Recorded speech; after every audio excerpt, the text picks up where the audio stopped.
رب اشرح لي صدري ويسر لي امري واحلل عقدة من لساني يفقهوا قولي.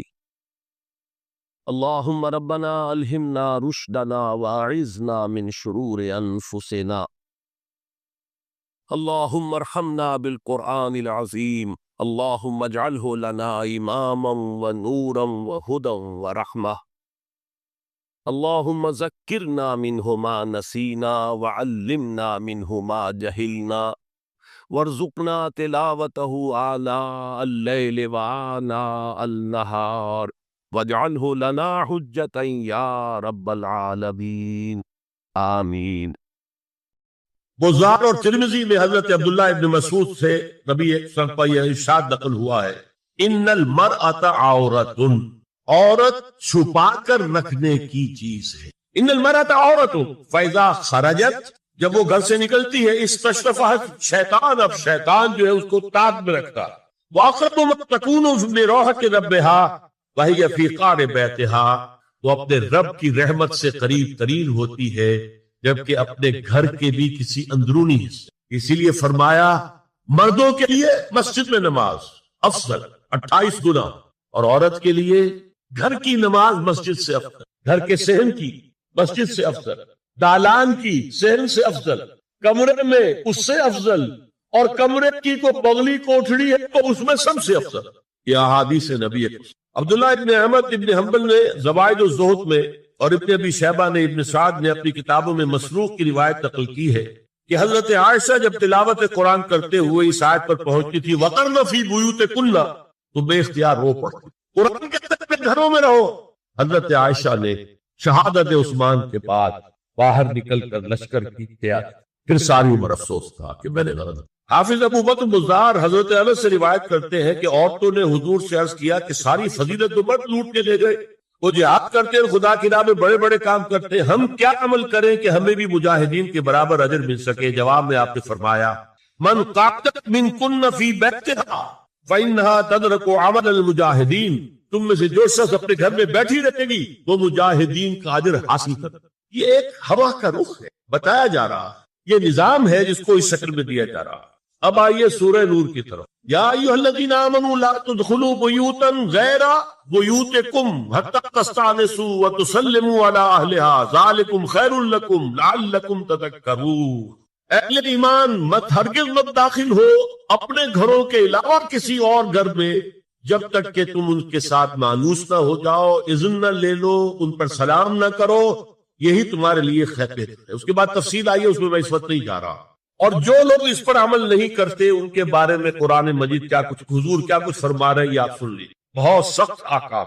عن ابی ہریرہ رضی اللہ عنہ ان رسول اللہ صلی اللہ علیہ وسلم قال لو ان امرا اطلع علیک بغیر اذن فخذفته بحشاة ففقعت عینہ ما کان علیک من جناح، متفق علیہ، بخاری اور مسلم دونوں کی۔ اگر کوئی شخص تمہارے گھر میں بغیر اجازت کے داخل ہو جائے اور تم اس کی سزا کے طور پر اس پر کنکری نہ پھینکو اور اس کی آنکھ پھوٹ جائے کنکری سے تو تم پر کوئی گناہ نہیں۔ بغیر اجازت کے گھر میں آ گیا ہے، بغیر اذن کے، بغیر استئذان کے کنکری مارو اور کنکری سے آنکھ پھوٹ جائے، فما کان علیک من جناح، کوئی حرج نہیں۔ اب آ رہی ہے اصل آیت، قل للمؤمنین یغضوا من ابصارهم ویحفظوا فروجهم ذلک ازکی لهم ان اللہ خبیر ما یصنعون وَقُلْ لِلْمُؤْمِنَاتِ يَغْضُضْنَ مِنْ أَبْصَارِهِنَّ وَيَحْفَظْنَ فُرُوجَهُنَّ وَلَا يُبْدِينَ زِينَتَهُنَّ إِلَّا مَا ظَهَرَ مِنْهَا وَلْيَضْرِبْنَ بِخُمُرِهِنَّ عَلَى جُيُوبِهِنَّ وَلَا يُبْدِينَ زِينَتَهُنَّ إِلَّا لِبُعُولَتِهِنَّ أَوْ آبَائِهِنَّ أَوْ آبَاءِ بُعُولَتِهِنَّ أَوْ أَبْنَائِهِنَّ أَوْ أَبْنَاءِ بُعُولَتِهِنَّ أَوْ إِخْوَانِهِنَّ أَوْ بَنِي إِخْوَانِهِنَّ أَوْ بَنِي أَخَوَاتِهِنَّ أَوْ نِسَائِهِنَّ أَوْ مَا مَلَكَتْ أَيْمَانُهُنَّ أَوِ التَّابِعِينَ غَيْرِ أُولِي الْإِرْبَةِ مِنَ الرِّجَالِ أَوِ الطَّفْلِ الَّذِينَ لَا يَظْهَرُوا عَلَى عَوْرَاتِ النِّسَاءِ وَلَا يَضْرِبْنَ بِأَرْجُلِهِنَّ لِيُعْلَمَ مَا يُخْفِينَ مِنْ زِينَتِهِنَّ وَتُوبُوا إِلَى اللَّهِ جَمِيعًا أَيُّهَا الْمُؤْمِنُونَ لَعَلَّكُمْ تُفْلِحُونَ۔ یہ لمبی آیت۔ اہل ایمان، اے نبی کہہ دیجئے اہل ایمان مردوں سے اپنی نگاہیں نیچی رکھا کریں اور اپنی شرمگاہوں کی حفاظت، یہی ان کے لیے زیادہ پاکیزہ عمل ہے۔ ان اللہ خبیر بما یصنعون، اور جو کچھ وہ کر رہے اللہ اس سے واقف۔ وَقُلْ لِلْمُؤْمِنَاتِ يَغْضُضْنَ مِنْ أَبْصَارِهِنَّ، اور مومن عورتوں سے بھی کہہ دیجئے کہ وہ اپنی نگاہیں جو ہے نیچی رکھا کریں، وَيَحْفَظْنَ فُرُوجَهُنَّ، اپنی شرمگاہوں کی حفاظت کریں، وَلَا يُبْدِينَ زِينَتَهُنَّ إِلَّا مَا ظَهَرَ مِنْهَا، اور اپنی زینت کو ظاہر نہ کیا کرے سوائے اس کے کہ جو بالکل ظاہر ہو جائے۔ قُلْ لِلْمُؤْمِنِينَ يَغُضُّوا مِنْ أَبْصَارِهِمْ وَيَحْفَظُوا فُرُوجَهُمْ ذَلِكَ أَزْكَىٰ لَهُمْ إِنَّ اللَّهَ خَبِيرٌ بِمَا يَصْنَعُونَ۔ نوٹ کر لیجئے کہ یہ اب کہاں ہو رہا ہے؟ گھر میں داخلے کے بعد، گھر میں داخلہ اجازت سے، اور داخلہ ہوگا صرف محرموں کا، گھر کے اندر جو ہے وہ نامحرم تو نہیں آئے گا۔ یہ میں آگے بیان کر رہا ہوں۔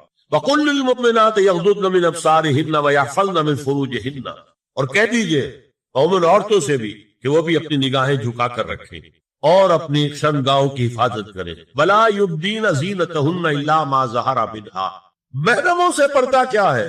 محرموں سے اس کا نام ستر ہے، عورت کا پورا جسم ستر ہے سوائے چہرے کی ٹکیا اور یہ ہاتھ اور یہ پاؤں، بس۔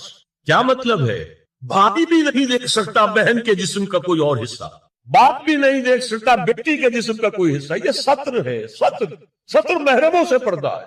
وَلْيَضْرِبْنَ بِخُمُرِهِنَّ عَلَى جُيُوبِهِنَّ، یہ بھی گھر کے اندر کی بات ہو رہی ہے، کیونکہ میں پہلے بتا چکا ہوں جلباب ہوتا تھا جب گھر سے باہر نکلتی تھی عورت، تو وہ اپنی چادر لپیٹتی تھی، اپنے چہرہ نہیں ڈھانپتی تھی، صرف چہرے کا حکم دیا گیا اس کے ضمن میں، وہ سورہ احزاب کی آیت ہے، وہ رہ گئی تو میں بیان کروں۔ اور خمار اوڑھنی ہوتی تھی جو گھر میں اوڑھتی تھی، گھر میں ظاہر بات ہے کہ جلباب تو نہیں لیا جا سکتا، آخر گھر کا کام کاج کرنا ہے، ہلکی سی اوڑھنی وہ گھر میں، لیکن فرمایا وَلْيَضْرِبْنَ بِخُمُرِهِنَّ عَلَى جُيُوبِهِنَّ، اور انہیں چاہیے کہ اپنی اوڑھیوں کے، بکل اوڑھنیوں کے، اپنے سینوں کے اوپر، گریبانوں کے اوپر بھی مار لیا کریں۔